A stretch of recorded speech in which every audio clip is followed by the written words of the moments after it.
Welcome to Brighteon.com, and today we've got a really special guest for you, Derrick Broze, who is, he's the head of The Conscious Resistance. That's his website, theconsciousresistance.com. He's an author, and he's also running for the mayor of Houston, Texas. And the state, it seems, is doing everything possible to keep him off the ballot. Derrick Broze is a champion of human freedom, liberty, and, of course, self-determination. That's why I love his message so much. And he joins us today while he's on the campaign trail right now. Welcome, Derrick Broze. It's a pleasure to have you on.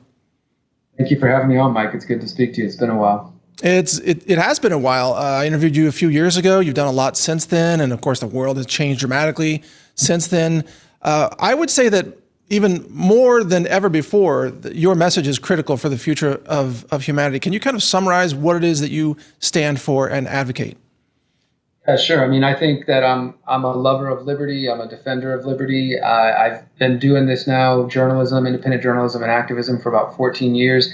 And all of my work, my efforts, including running for mayor, which is something I never thought I'd do before, are all about trying to specifically, how can I improve my local community, and how can I fight back and push back against encroachments on our liberties, promote decentralization, promote individual liberty, bodily autonomy, et cetera, on the local level. And very much under the belief that if each of us were to do that and focus on what we can do in our own communities, and we were to see this kind of pattern of behavior and these habits and be passed down intergenerationally, that we could create intergenerational change outside of the systems of enslavement. So I've done that in the form of journalism, producing documentaries, writing books, confronting politicians, going putting a microphone in their face, writing articles. I currently write for The Last American Vagabond with Ryan Christian. I produce weekly articles there, and documentaries, whatever it takes. Running for office, like always though, about trying to promote solutions, trying to educate and expose some of the darkness in our world and some of the corruption that we're aware of, and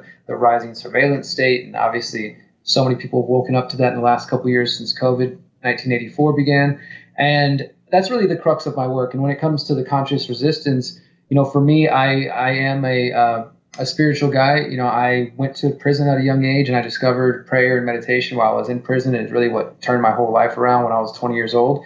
So I had that sort of awakening before I ever started questioning politics and conspiracies and things of this sort. So I kind of came into the liberty movement in 2010 after discovering Ron Paul, reading Ron Paul's book, watching some Alex Jones documentaries, discovering your work early on, and already had a kind of spiritual curiosity and kind of awareness there, just those things, was on that journey. And so when I started to get into activism and eventually journalism, and I launched The Conscious Resistance in 2013, for me, it was very much about trying to bring those two things together. Like, I wanted a place where I could do serious investigative reports and documentaries, as well as talks on the benefits of prayer or meditation or exploring, mental health, or just whatever things were interesting to me. But really, the conscious resistance, I like to tell people that it's the understanding, the reflection that the struggle for a more free and ethical and just world that I think many of us are after, that it's not only going to come from confronting the physical institutions of power, be that governments, corporations,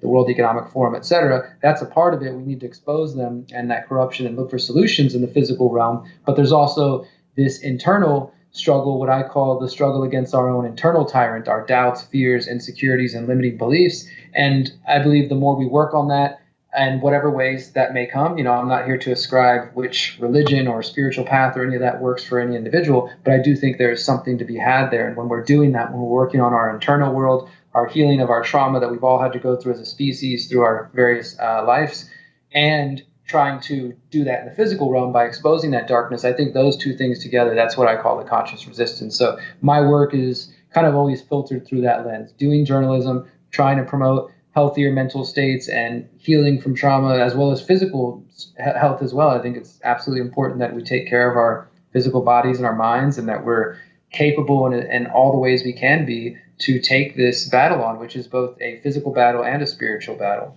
That's why I think your message resonates so much with our audience, because you see that side of it. And I would even call it a consciousness revolution is really what's necessary for human progress here. And, we're not going to defeat, let's say, the rogue tyrannical governments of the world by picking up rifles and having a shootout.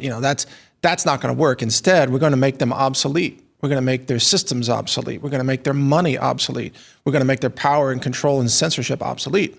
And at the same time, they use distractions, or is kind of a sorcery weapon system against your consciousness to lock you down and keep you focused on fear and scarcity and panic all the time, right? So that, I mean, do you also teach people, and well, I know you do, but talk about this, of how we can reclaim our own consciousness so that we can direct what we're focused on in order to evade, what I would call the sorcery of psyops. Yeah, absolutely. So, I mean, I talk about in my book in How to Opt Out of the Technocratic State, which everybody can download at theconsciousresistance.com/how-to. In that book, which I wrote late 2019, published January 2020, just about a month before we started hearing the words COVID and that whole chaos of the last 3 years exploded onto us. And I was writing this book kind of looking ahead to what was coming. You don't have to look that far ahead. We've heard of 2030 for Agenda 2030 for a while now. So here we are, 2023, 6.5 months away from that deadline or that goal of theirs. And I was looking at the future in 2019 and just sort of imagining, how is a person like myself, and I would say you, Mike, and probably most people in this audience who care about privacy, who care about liberty, who don't want to fund surveillance and fund war and fund violence of the state, by paying taxes, but do want to be a part of the community and do want to contribute in good, positive ways. How do people like that stay free and maintain privacy in the world that we see is quickly and rapidly approaching us, right? And so I started to try to look at the landscape, and I really encourage people to take what I call a holistic self-assessment, which is also a title of one of my other books you can find on the website, but really is just basically saying, we understand there's a problem coming up in 2030, and they've got this great reset, you'll own nothing to be happy. So many people can recite the problems, but how many of us are spending time working on those solutions? And when you do this holistic self-assessment, you kind of take a scope of your life. You might realize, okay, I've got my finances, all my money's tied up in banks, or I've got credit card debt or student debt or whatever, right? Maybe then you look at your job situation. Where are you making your money? How are you making your money? Are you an entrepreneur? Are you going to have to worry about potential vaccine mandates or any of those things coming down the pike? Because you know about the CBDC plans, you know about the digital identity plans, right? So knowing that there's a problem, we need to be proactive instead of reactive and start taking the scope of our lives and asking, in which ways are we prepared? In which ways could we be more prepared? And absolutely part of that, I would say, is a spiritual kind of mental game as well, because you have to be mentally prepared for what we're facing. And whatever your religious beliefs are, get right with your God if that's part of your beliefs, or get right with yourself. Just be ready for what we're facing, because I think it does take sound mind, sound heart, a strong body. I'm not saying we all need to be bodybuilders or anything like that, but it might be worth making sure you can jog around the corner and not get winded and things like that. And really, just for me, it's about preparedness, not in the sense of preparing for doomsday or kind of living in fear. This is really what I call in the book exit and build. And I know you've talked to John about this, John Bush. But the idea of exiting from these slavery systems, essentially, and whether you're talking about digital system, the economic system, the CBDCs, that's a slavery system, the digital IDs, and all that entails, that's a slavery system. Being completely dependent on their mainstream food production and distribution system, that's a slavery system, because that's where you're going to get your vaccine meats and your injections and all that fun stuff. So the more dependent we are on these systems, and I would even include mainstream religion and new age and kind of false dogmas of various types under these slavery systems. So I guess for me, it's like the more self-aware we are, which comes with this consciousness revolution, as you put it, Mike, the more self-aware we are, the more in tune we can be. We can really decipher BS when it's coming our way. We can use our critical thinking. We can see what's coming instead of just being frozen in apathy or fear and essentially failing the coming generations. Because if you see what's going on and choose not to act, I mean, I don't know if that's cowardice or just whatever it is, but if we know what's coming and we choose not to act, we're selling out the future generations, and we're failing our ancestors who worked so hard to get us to where we are now. So we have to be proactive and start looking at our lives in this way and seeing, okay, which ways do I need to kind of harden myself a little more? I don't got any gold or silver or crypto or Bitcoin or whatever. I'm not very aware in that area. I'm totally dependent on the banking system, and I got credit card debt. Then start working on those things. Start taking steps now before it's too late. And it becomes even more difficult to kind of unplug from those systems. So I would include a spiritual perspective in all that as well. Well, I'm glad you mentioned CBDCs and crypto. I wanted to ask you in that area. As you know, on this show, we are advocates of taking self-custody of your assets. And, we talk about gold and silver and crypto as probably the three best means in which to do that. I know you're an advocate of privacy cryptos like Monero, for example. It seems like, as in never before in human history, have we had as many choices in ways to take self-custody and have self-determination over systems of value, transactional systems such as privacy crypto. What do you think this means for the world that now, very soon, every person is going to have to make a choice? You either go into a slave system CBDC, or you get out of that slave system and you choose to operate in the world of Bitcoin and Monero and other privacy coins. What are your thoughts on those subjects?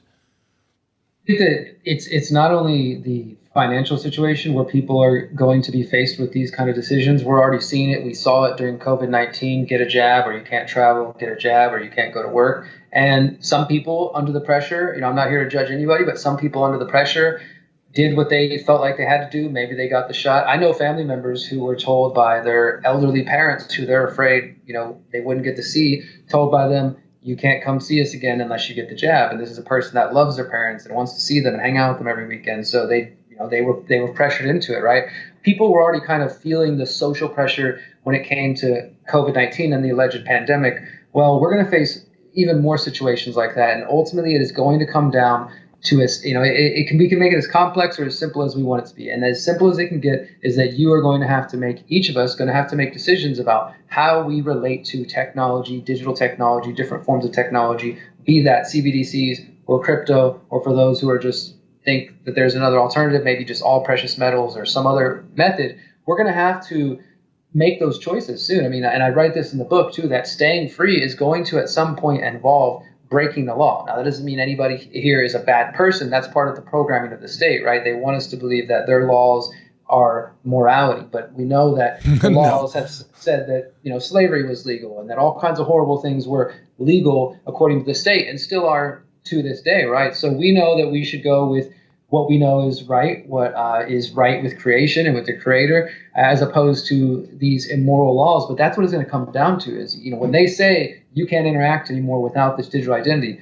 or your workplace announces starting in 30 days, all of your money will be, transitioning to sending you, instead of checks or instead of direct deposit to your bank, it's going to direct deposit into these new digital wallets that you all have to use. It's going to come in so many different ways, and each of us will have to make those decisions. So I also encourage people to start thinking about what are those red lines in the sand for you? What are those things that you're unwilling to accept? I'm back here in Houston right now where I'm born and raised. I have family here, but I also bought land in Mexico during the COVID-19 84 era. I left Texas in March 2020 because I'd always had a red line in my mind that if the government of the U.S. started talking about restricting interstate travel, that was just something that signaled in my mind that we're heading in a very bad direction. And sure enough, when COVID started, Donald Trump and the government was, discussing what moves are they going to make, right? And then, obviously then Biden came in. I started hearing this discussion of restricting travel between going from this state to that state. And also I remember that it was New York City, because it was the hotspot. They started checking license plates in Rhode Island and elsewhere, looking for a New York license plate. And this just to us was like, nope. And within 24 hours, we packed up our car and we went to Mexico because that was a red line that I was unwilling to sit through. I wanted to let's get somewhere safe from a distance. And for us, it ended up being the right move. My point is that we all need to have these kind of levels of understanding. Sit down, have a conversation with your loved one, your family, your friends, your freedom cell, your community, and understand what you're not willing to take and what you is acceptable, because we don't live in a perfect world. We're all compromising to one degree or another because the way the system is structured. But we have to understand what we're not willing to accept. Otherwise, we're just going to keep getting run over. And before you know it, you'll have digital IDs, CBDCs, and you'll be locked in the technocratic grid with no way out. Yeah, with food rationing cards and biometrics at the grocery store. Yeah. Absolutely. So what I love about what you're doing, by the way, is you're running for mayor of Houston, Texas. You just said you're from Houston. There are roadblocks being put in your way to try to prevent you from even being on the ballot. Now, this show normally is not focused on, a candidacy like that, but I think this is of great interest to our audience, because if you were mayor of Houston, you would help set Houston free. I mean, you would be a major force for helping Texas explore and expand freedom. So tell us about your candidacy. Your website is derrickbroze.com, BROZE, derrickbroze.com. That's where people can sign up for your email list there. And tell us about your plans for being the mayor of Houston, and then what they're trying to do to stop you. Yeah, thank you for that, Mike. I appreciate it. So, I've been doing activism and journalism in Houston for 14 years, and one of the things that's always been important to me is to have a foot in my community and to promote these ideas on a local level. So, I started an activist group called the Houston Freethinkers back in 2010.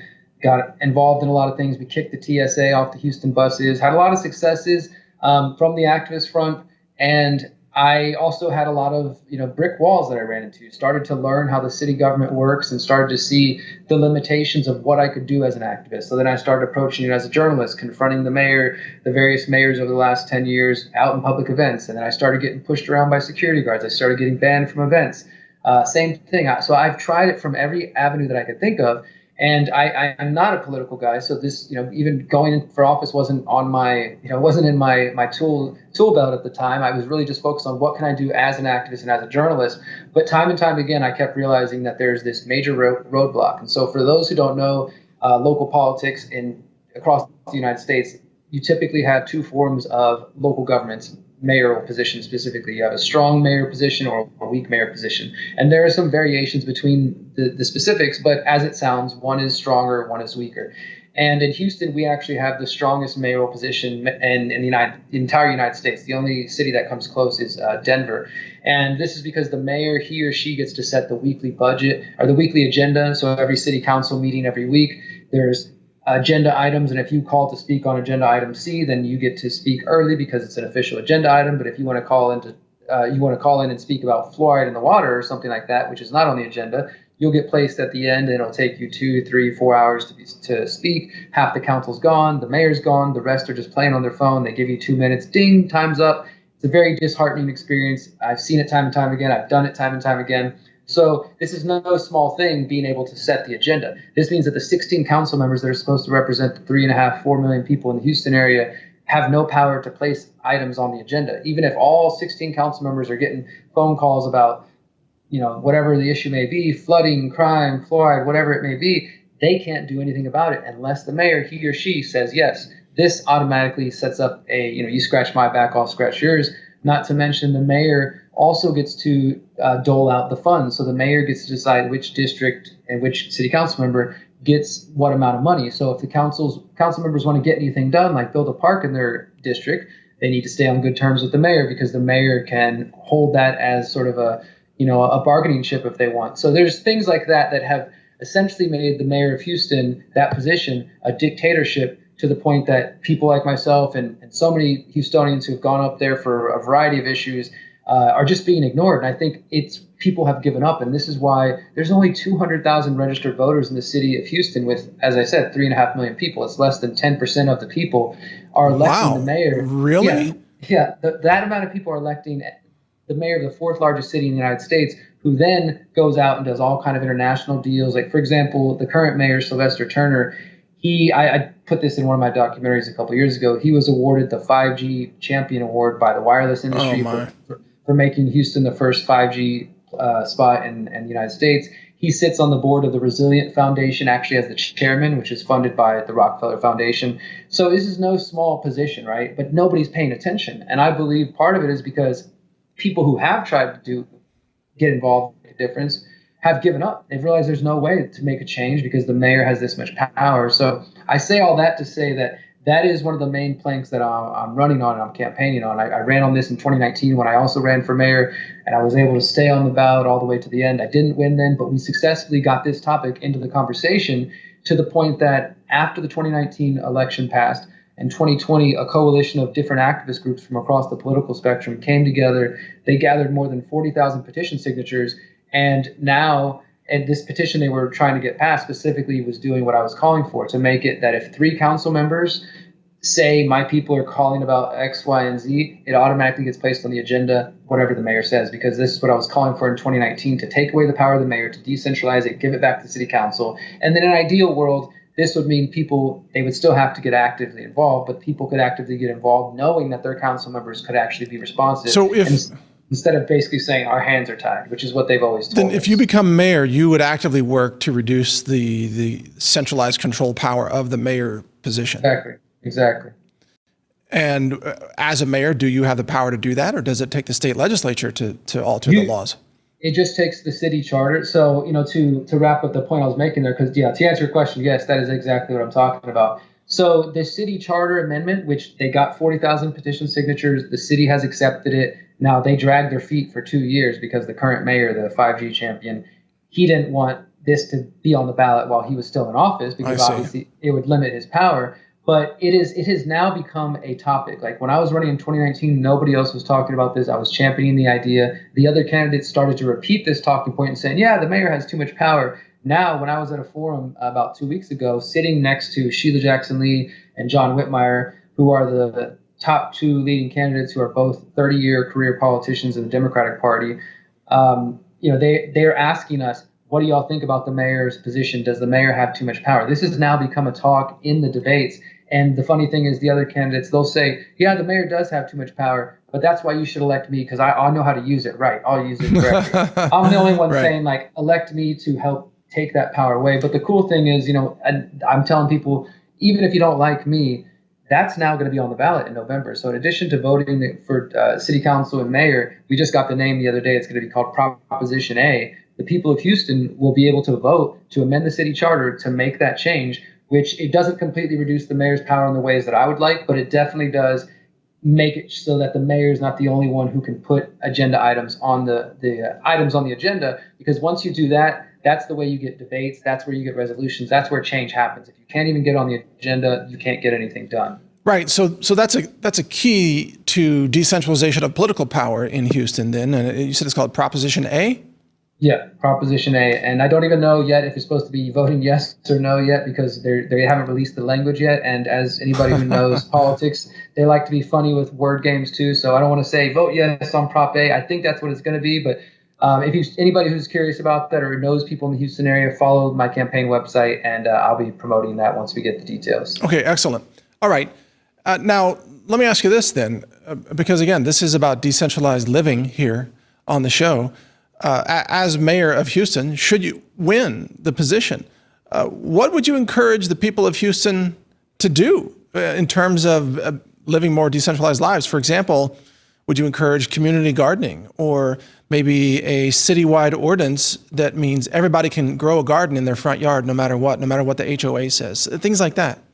Yeah, so we definitely, I'm glad you asked, Mike, because there's one important thing to say is I'm running a serious campaign. People go to derrickbroze.com and they check out the issues. You'll see real plans, and I'm going to share with you our community garden plan, because we actually do have one under a plan called Regenerate Houston.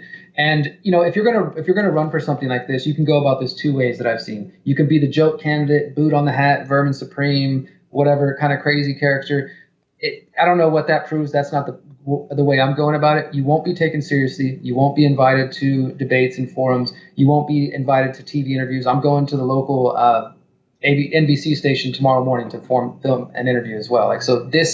Playing this game gives you access if you use it right. So I'm running a real campaign with real ideas and real vision. The biggest problems people are saying in Houston are crime. What are you going to do about reducing crime? What are you going to do about flooding? What are you going to do about the environmental issues? I do care about the environment, although I'm not buying into climate change propaganda. I know there's a way for me to speak to that crowd by talking about the environment and community gardens and homesteading, things that appeal to a broad amount of people.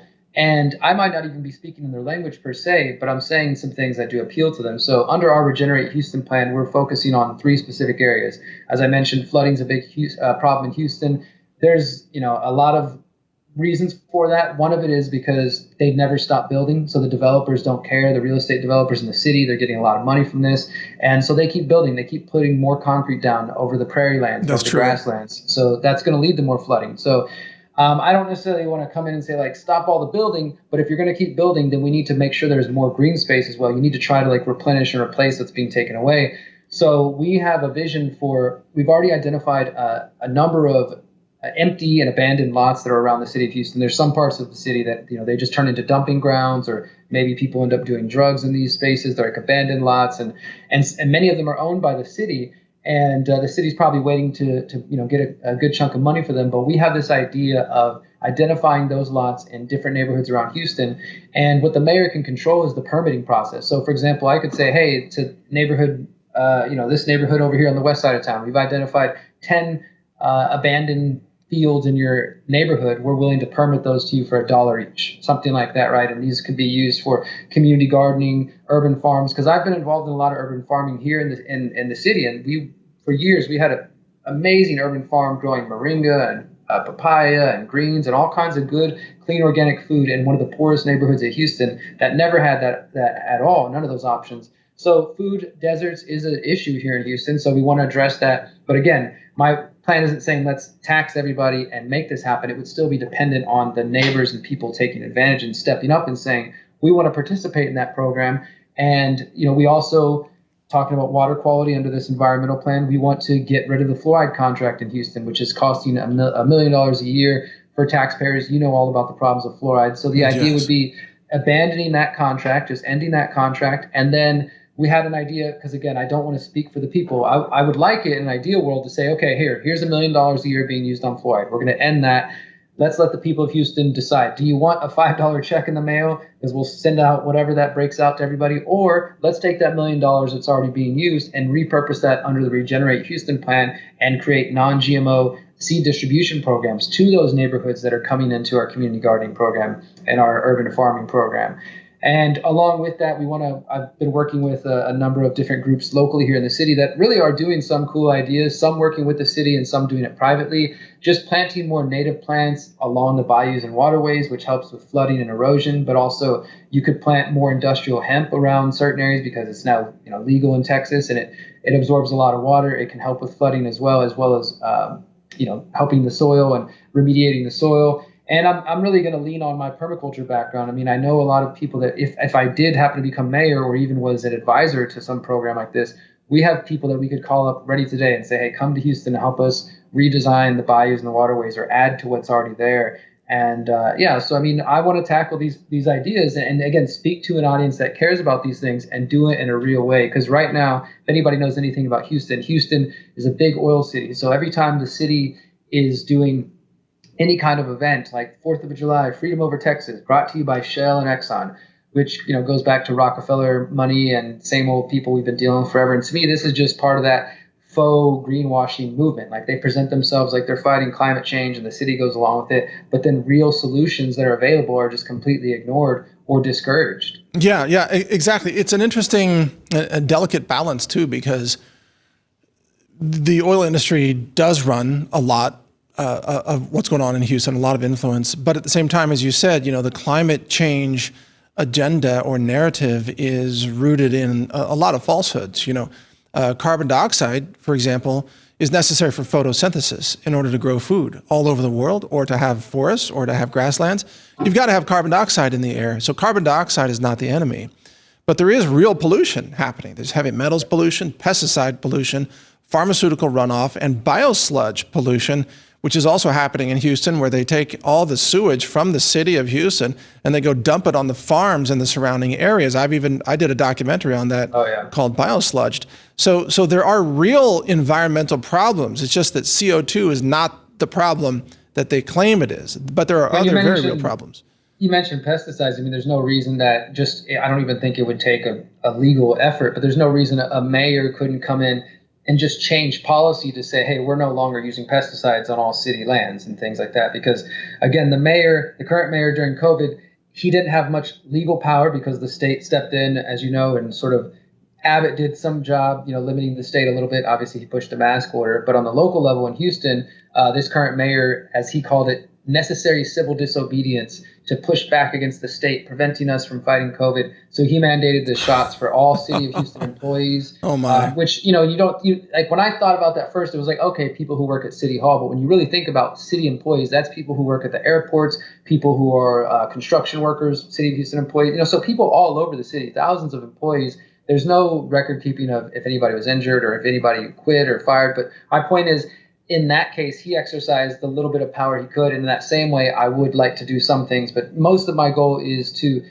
let's get rid of bad things that are not working or just wasteful. And let's either give that money back to the people or repurpose it towards something that actually is going to be valuable and useful. Because, I'm not going to be able to, this isn't a perfect libertarian or even anarchist situation, right? It is a government, it's a system, but you can find ways to reduce the overhead cost, the strife in everyday people's lives as much as possible, so that when they think of the city government or the local government, they see it instead of as a force of coercion and fraud and violence and all that, instead at least as something that is not harming them and staying out of their way. Well, right, but that's a big leap to get to that, because so many people are tied into local government and pension programs that they've earned up over time. And by the way, I don't know what the city of Houston's financial situation is. I would imagine it's strained, but mandating vaccines, which we now know are killing 1 in 1,000 people who took them. I'm talking about the COVID vaccines, the mRNA jabs, and that's VAERS data. That's U.S. government federal funded data right there. We know that eases the financial entitlement burden of a city like Houston. So the easiest way for them not to pay out pension and benefit and healthcare claims is to kill off the people who are approaching retirement age. So think about that. A vaccine mandate is actually a money-saving proposition in the city of Houston and other cities across America, and even at the federal level. No, it's not. You're right. And as far as Houston goes, I mean, they just said within the last week that Houston is the city's top financial officer is warning that Houston's going to be upside down by 2025 if something doesn't happen in the next year. So, it's a realistic situation, as far as them having budgets and having money that none of us as individuals would ever be able to just continue to go in debt and keep asking for more money. Houston now having the biggest budget they've ever passed just this past year. Over $1 billion for the first time. It's pretty crazy. So people see money going out, they see things happening at City Hall, but most average people don't feel like they're being heard. And this is why I think that me and my team, we really see a potential path to victory, because at the moment, the 5 main candidates of the 12 people who are running at the moment are all tied to the Democratic Party, including, as I mentioned, Sheila Jackson Lee, who's a longtime congresswoman from the Houston area, and John Whitmire, who's a Texas state senator. Both are Democrats, and they're trying to appeal to Houston's, leftist base, but also trying to play a little conservative where it matters to get enough conservative vote. But nobody's really buying it. I think people are just sick of it. So we're going out speaking to Democrat groups. I'm going to speak to a Republican group tonight. We had a brunch with a Libertarian group last week, and we're speaking with people who might identify as progressives that actually care about privacy and surveillance, and they like what I have to say on those issues. We're really reaching a broad base of people who I think are sick of the same old. And really, it's interesting when you see, if we're coming up to say, hey, I'm running for mayor, or if one of my team's going to pass out some information, the reaction we get when people hear that, okay, great, some candidate, they maybe get a little eye roll. But then when they hear he's an activist and a journalist, not a politician, people's entire demeanor switches, and all of a sudden they're willing to listen, because people are sick of these career politicians. And so we actually, in the last 2 weeks, I don't think we've mentioned this, I showed up in the most recent poll at 7% among likely voters. There's still 22% of the city of polled people, and it was a small poll, but if we extrapolate, 22% of the city is still undecided. And yes, those top 2 candidates are getting the higher percentage they claim. But for us to be polling at 7%, they're raising tens of millions of dollars. We've raised about $12,000. They're spending way more for every potential vote than we are, and we're making it stretch and last. And we have a real movement behind us. And I just received the endorsement of the Harris County Libertarian Party this past week, and some other groups. We got some support from Texas Latino Conservatives. And it's really exciting. But as you mentioned earlier, and I don't think we've touched on it yet, but they are attempting to find ways to keep me from being on the ballot for these final 2.5 months of the race. Oh, I'm sure they are. Perhaps we'll get to that. But I want to ask you about a particular topic of decentralized power, and that's self-defense. Because, of course, police are often deliberately underfunded, and Houston has a violence problem, as you know. And can you guys show camera 1? This is a Glock 43X that I actually carry right here, and this is a really awesome handgun. Carries 15 rounds, really nice. And of course, this being Texas, we all carry. Most of us carry, and it's not that we're anti-police. We're not. We are pro law enforcement in a sense. We know that we need policing of communities. We've got to stop the violent criminals in some way, but it should be a team effort, in my opinion. Yes, there are police, but then you are your own first responder as well. That's the ultimate decentralization, is 15 rounds of 9mm in your hand. So what are your thoughts on firearms, concealed carry, and the city of Houston? I mean, I totally support the Second Amendment, obviously, and have no desire to limit that. And then I think also if you go to some of the neighborhoods that do have incidents of crime, like the recent stats have shown that crime is going down in Houston, but still, I mean, it's coming down from historic highs, so that might not be saying much depending on where you live. But the crimes that are happening, though, it's mainly we're seeing home break-ins, vehicle break-ins. Obviously, their murders do happen and things like that. And people in some of these neighborhoods, they would say they want the right to arm themselves, just as you or I would, right? So I don't think that trying to limit anybody's ability to defend themselves would be a right move. And what I would like to see, let's say I did become mayor, would be really interesting to try to combine some of what I've done in my apolitical, even anti-political activism with freedom cells with some of the city's plans. So, for example, they have this idea, and it's never really been utilized that I've seen to a great degree, maybe small groups here and there, but they call them super neighborhoods. And so the idea is you got the city council, and then each area is broken up into these super neighborhoods, and those groups are supposed to meet and have, assign officers or whatever. They're like their own little local governing bodies that can come together and communicate the needs of the neighborhoods. And ideally, they're supposed to actually have representatives at city council, like a liaison officer. The city council should be meeting with them, but none of that actually happens. But you could see how if something like that was used, or even like a freedom cells, or the idea of decentralized organizing in neighborhoods around the city that did then communicate to city council or to the mayor about, hey, this is what we're seeing, this is what we need, this is what we need from you. Like maybe some neighborhoods do want more cops, maybe some neighborhoods don't, because they're willing to take their community defense in their hands, not vigilante style, but just walking around doing neighborhood patrols. Like those used to be a lot more common. They don't seem to happen in most neighborhoods anymore, where community members themselves going out and patrolling and kind of just doing what they could because they either didn't trust the cops or because the cops were busy. Houston is one of the places that has over an hour wait time for police to respond. So it's not like if you call the cops, you're going to be getting help right away anyways. So it's not a bad idea to have this decentralized protection. And Mike, you're probably familiar with Dale Brown from Detroit Threat Management up in Detroit. He's been doing great work over the years. He has his organization that they help victims of domestic abuse. They get hired by corporations, but they also focus on de-escalation training, and have tried to work with any law enforcement officers when they're open to it. And I've got to go up in his dojo and train a couple times and just sort of learn about his approach and go ride along with him as he goes around the city. And there's groups like his that I'm sure would love to come down if invited by City of Houston to come to different neighborhoods and teach some self-defense and give people some basic skills so that they're not waiting around for an hour for a cop. Because I don't think it's necessarily, at least from my perspective, about being anti-cop. I do think that the cops, like every other institution of government, should have to prove its budget. And unfortunately, in politics, and I see this just from my little stepping in here and it's stepping in 2019, that no politicians on the local, state, and federal level, and I would say this even with those who are really loud, but when it comes down to it, they usually vote or support the cops. Most politicians aren't going to say anything negative or that what could be perceived as negative about the cops in terms of taking away budget from them.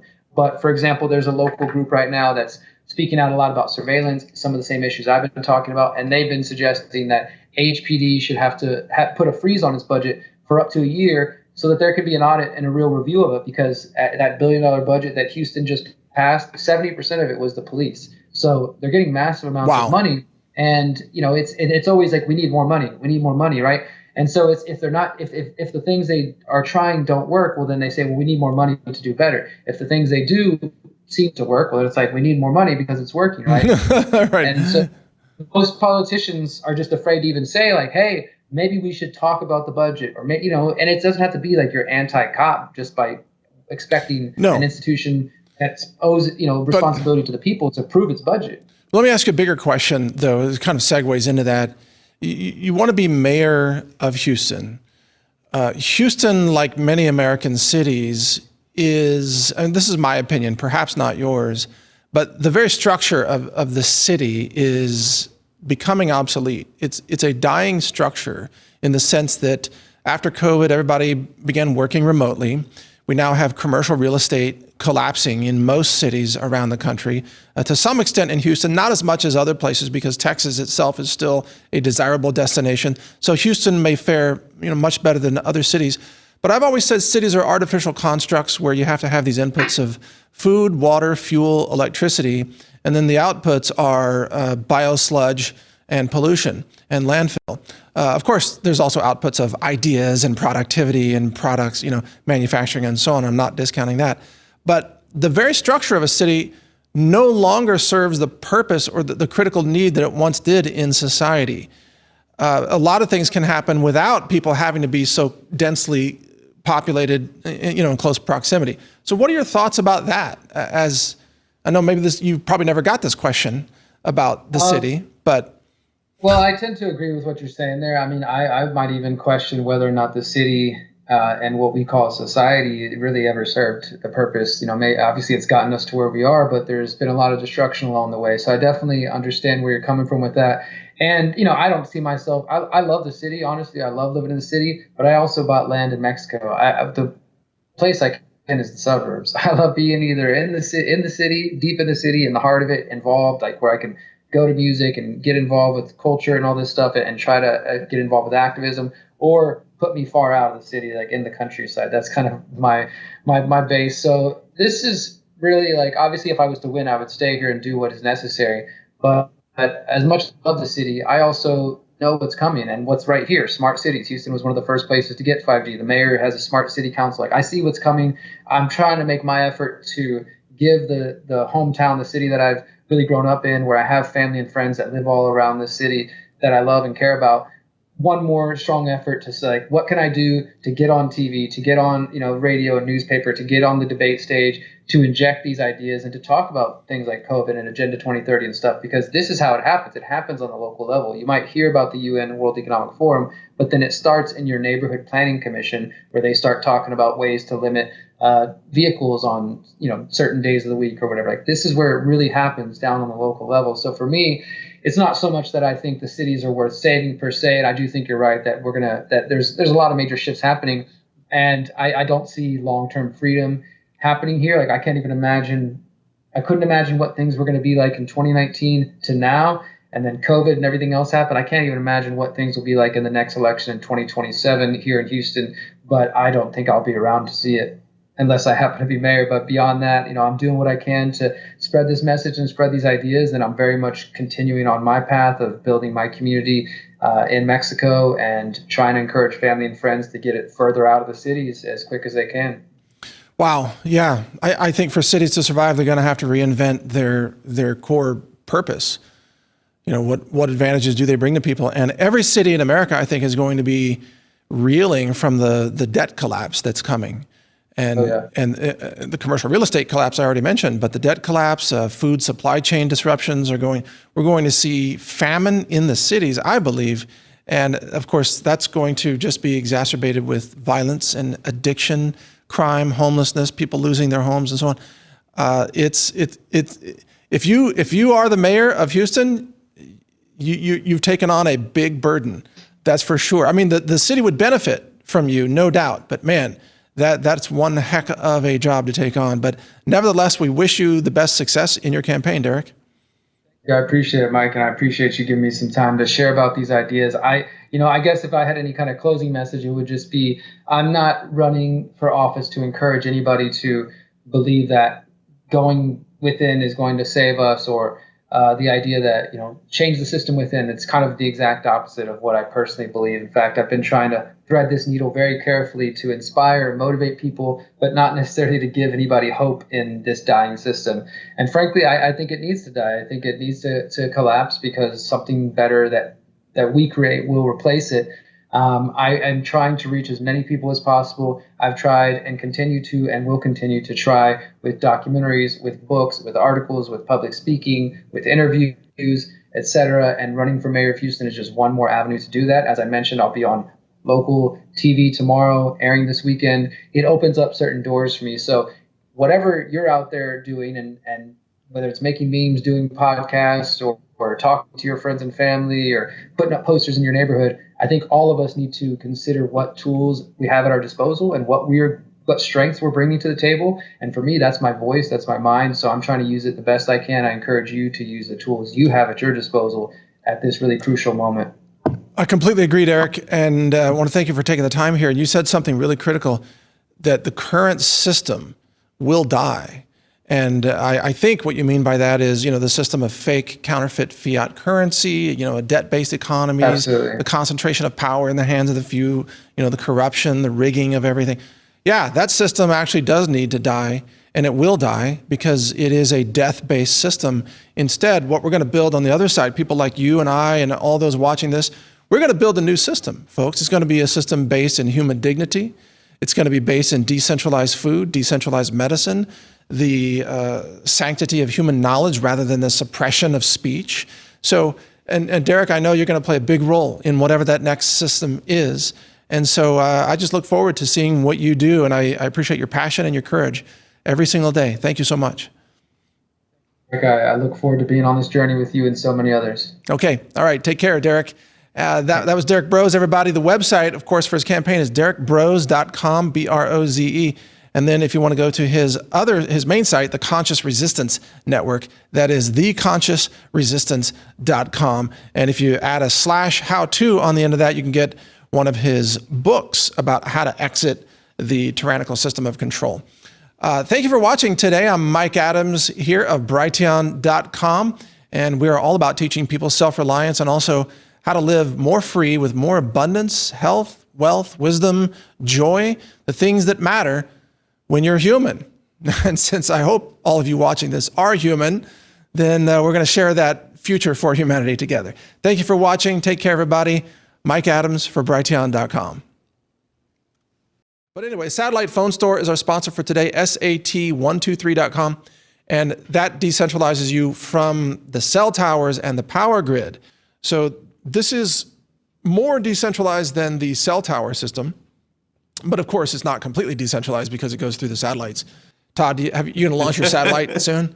I've not launched my satellite. Okay. That's still in my right pocket. Yeah, right. I haven't launched a satellite either, but if we ever launch satellites, then we can have peer-to-peer satellite comms. But that seems to be requiring a little bit more cash than I'm ready to spend. It's Iridium for these satellite phones, and it works anywhere on the planet.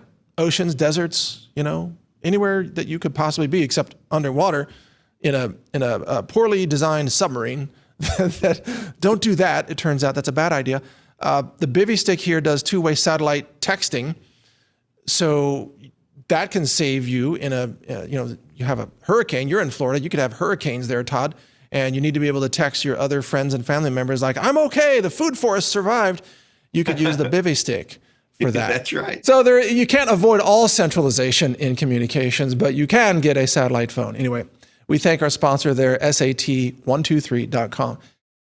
All right, and we're happy to announce a new sponsoring partner, which is AbovePhone.com. And if you put in /DTV, then we'll get credit for that here at Decentralized TV. So it's AbovePhone.com/DTV.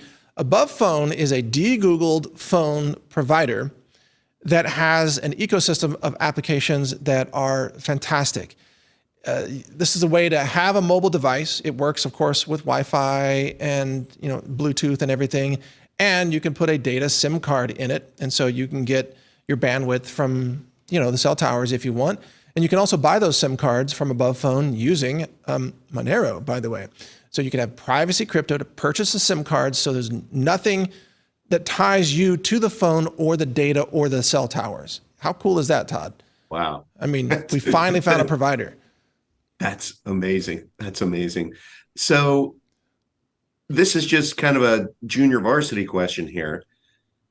With that phone, are you getting a new phone number, or are you porting over the number that you've always had? How does that work? Okay, so the phone is, of course, it's brand new hardware. You purchase the phone, which are Google hardware phones from the Above Phone company, which is all pro-liberty. I mean, they're all on board with everything we do. And then you have a SIM card in it, which passes data back and forth to the cell towers. But you don't have an SMS or a phone. Rather, there's an app that lets you set up a phone number, and you have calling and receiving. It functions normally, but it's using data instead of using the actual phone protocols that the cell towers use. Now, the good news why this is great is because you are not going to be wrapped up in some kind of geofencing warrant, because normally, like if you're standing around and then somebody robs a bank a block away, well, they can issue a geofencing warrant and they can say, let's go talk to everybody, let's visit everybody's home who was, within 100 feet of the bank robbery, based on your phone number and your phone checking in with the cell tower and registering as a phone. So with these de-Googled phones from Above Phone, they don't register as phones. They register as data devices, which is common for things like trackers and security cameras and what have you. So those data devices don't get swept up in the geofencing warrants. That's fascinating. Yeah. That's very cool. Right. And then in addition, there's nothing about this phone that's tied to your identity, right? So your name, your social security number, your credit card, nothing is tied to that, especially if you paid using crypto, obviously. Privacy crypto, even better. So this is the way to be anonymous and protect your privacy while actually having a mobile phone device. Now, it runs virtually all the apps you need, but not 100% because it doesn't use the Google Play Store, obviously. It's running the Graphene OS, but a specialized version of Graphene with all these apps on top of it. I mean, I've used Graphene phones. I'm running Graphene right here. I've been doing this for years. I de-Googled a while ago. I don't know if it's been years, but it was a while ago. And I can run everything that I need to run, like Signal or weather apps or, mapping. I don't run Google Maps, obviously. Like Google has no place. Can you get crypto wallets on that phone? Absolutely. I've been running all the crypto wallets. I've been running Epic Wallet. I've been running Cake Wallet. I've been running, Beam Wallet. I've been running Monero wallets. I've been running all the crypto. Oh, that's awesome. You want That's Samurai even better on there if you want. Yeah. Yeah. So you don't need Google. And perfect. You should de-Google your life because Google's spying on you all the time. Right. And so are iPhones, by the way. So again, go to abovephone.com/DTV and it'll take you to this website here, abovephone.com. And you can get their hardware. You can get their SIM cards. You can even just take your existing hardware if you want and use their SIM cards. And that gives you a level of privacy. But the best way is to get their Google Pixel hardware that's been de-Googled with their SIM cards that you purchase with crypto. And then that's the whole package. Then you are truly private and you cannot be easily tracked like you can with your normal spy device. Wow. So cool stuff. And last question. Yeah. Then is there like a monthly fee that's associated with I know with my setup, I have a lot of daughters. So there's 5 of us on the plan. And so every month my wireless bill is pretty healthy. Okay. Yeah. Well, so you can use the hardware without paying any monthly fees. But if you want to use the apps that have a phone number for you, there's a small monthly fee associated with that, but that's optional. You don't have to run that. Okay. The other thing is the SIM data cards you pay per gigabyte. Okay. Right. So it just depends on how much data you want to use or whether you watch videos on your phone all day through the cell towers. But just switch over to Wi-Fi when you're home and you're just using your Wi-Fi, so you're not being charged for that data. So it's actually a lot less expensive than using a regular phone. It sounds like it. And it's a lot more private, and you have total control over it as well. I'm ordering. Yeah. Serious. It's pretty cool. All right, so folks, if you want to decentralize your mobile phone, this is the answer, and you can help support the show, by the way, because this is a sponsoring partner. So go to abovephone.com/DTV and check out what they have to offer, and I think you'll really enjoy it, and it'll revolutionize your life, and you can probably sleep better at night knowing you're not being constantly tracked. So, all right, there you go, Above Phone. Love it. Very cool. Join the official discussion channel for this show on Telegram at t.me/decentralizedtv, where you can ask questions or offer suggestions of who we should interview next. Also be sure to subscribe to the email newsletter on decentralized.tv, where you'll be alerted about 1 day in advance of each new upcoming episode, before it gets published. On decentralized.tv, you'll also find links to our video channels and social media channels across all platforms, including Brighteon, Rumble, BitChute, Twitter, Truth Social, and more. Check it all out at decentralized.tv.